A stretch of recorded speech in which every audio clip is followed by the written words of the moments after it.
Welcome to exam विवेचना। तो दोस्तों, जो आज का ये क्वेश्चन पेपर आपके समक्ष लाया हूँ, तो ये लाया हूँ असिस्टेंट मैनेजर लॉ की।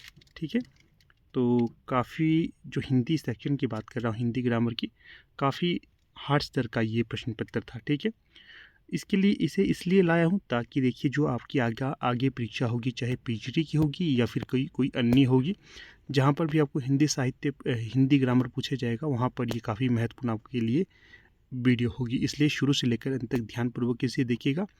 जो आपको लगता है कि आपको नोट करना है तो उसे नोट भी करिएगा। तो देखिएगा, यहाँ पर जितने भी उत्तर दिए जाएंगे ये हमारे निजी प्रयास है। ऊपर नीचे कुछ एक प्रश्न हो सकते हैं, परंतु पूरी कोशिश की गई है कि आपको सही उत्तर ही मिले। फिर भी कई बार ऊपर नीचे हो जाता है, तो आप लोग कोऑपरेट करिएगा।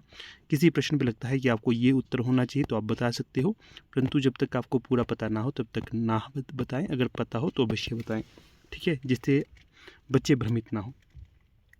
तो वीडियो को शुरू करने से पहले आपको बता देता हूँ, हमारी टीम के द्वारा जो हिंदी ग्रामर के लिए नोट्स तैयार किए गए हैं। अगर आप में से कोई इंटरेस्टेड कैंडिडेट होगा जो हिंदी ग्रामर के नोट्स परचेज करना चाहेगा, तो परचेज अवश्य करिएगा, क्योंकि अधिकतर प्रश्न वहीं से पूछे जाते हैं आपको नोट्स से ही।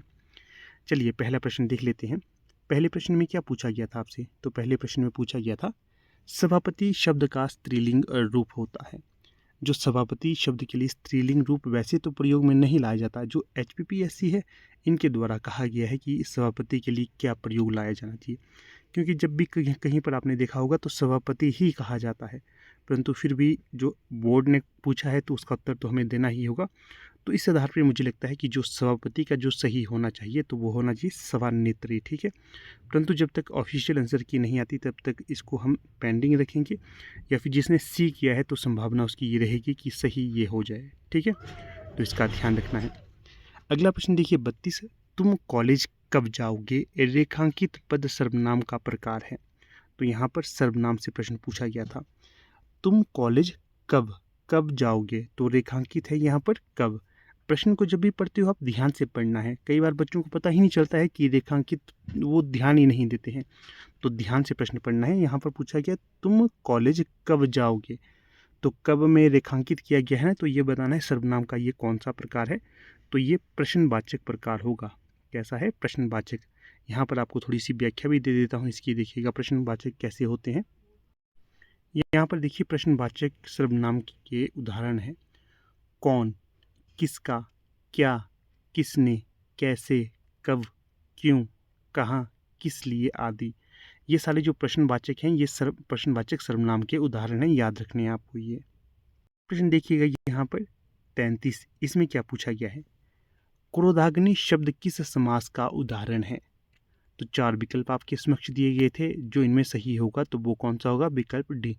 जो क्रोधाग्नि शब्द है इसमें जो समास होगा ये होगा कर्मधारय समास। कौन सा?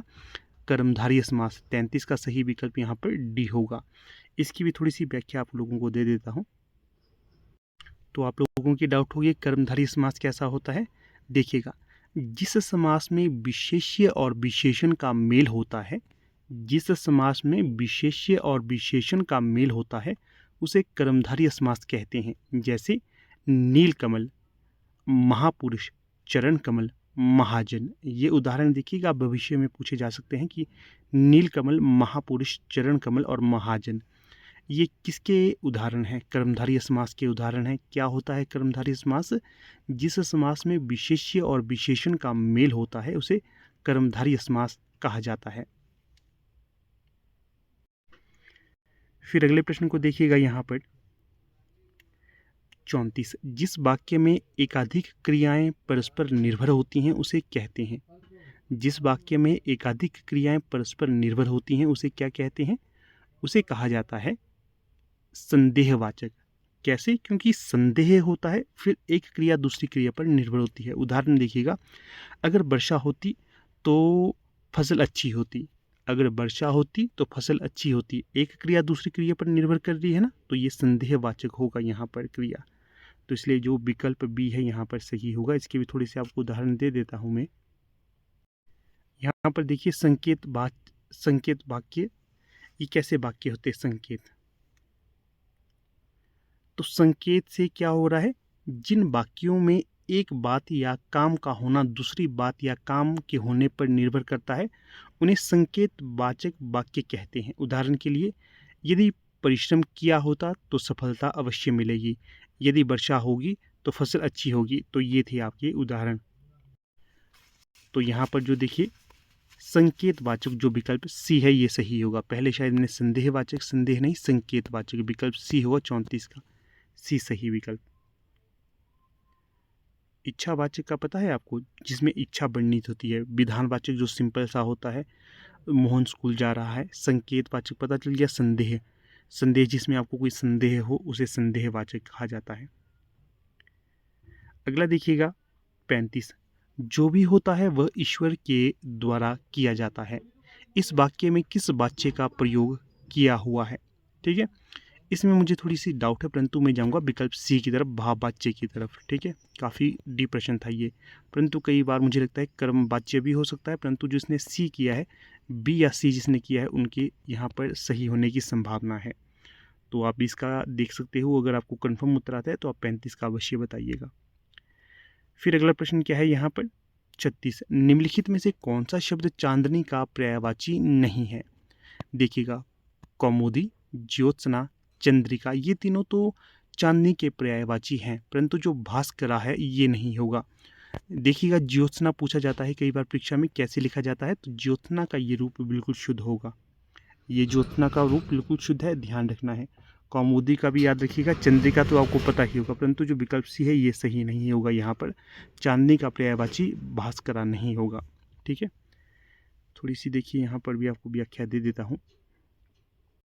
यहाँ पर देखिए, जैसे कि कुमुदनी, चांदनी, ये एक दूसरे के पर्यायवाची हैं। इसी के साथ साथ चंद्रिका, चांदनी, ज्योत्सना, चंद्रमरीचि, उजियारी, चंद्रप्रभा, जुन्हा आदि क्या क्या हैं ये?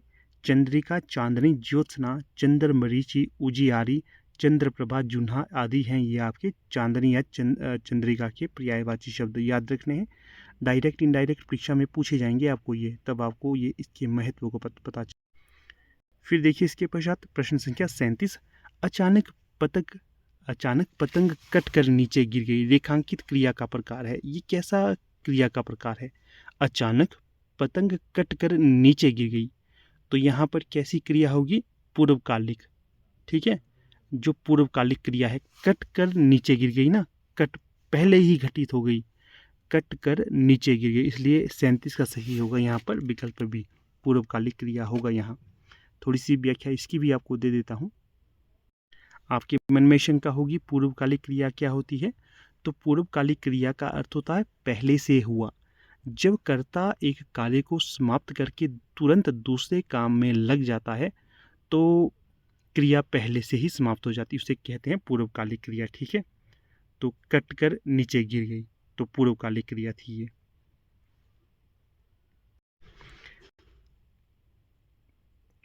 अगला प्रश्न देखिए 38, उस पर तुरंत रोक लगाना होगा, उस पर तुरंत रोक लगानी होगी, ऐसा होना था, उस पर तुरंत रोक लगाना होगा, रेखांकित पद क्रिया विशेषण का भेद है। तो यहाँ पर जो रेखांकित पद क्रिया का भेद होगा तो ये होगा कैसा? कालवाचक, क्योंकि काल है ना तुरंत, इसी समय तुरंत, इसे कहा जाता है कालवाचक। विकल्प ए यहाँ पर सही होगा। फिर इसकी थोड़ी सी व्याख्या आपको बता देता हूँ।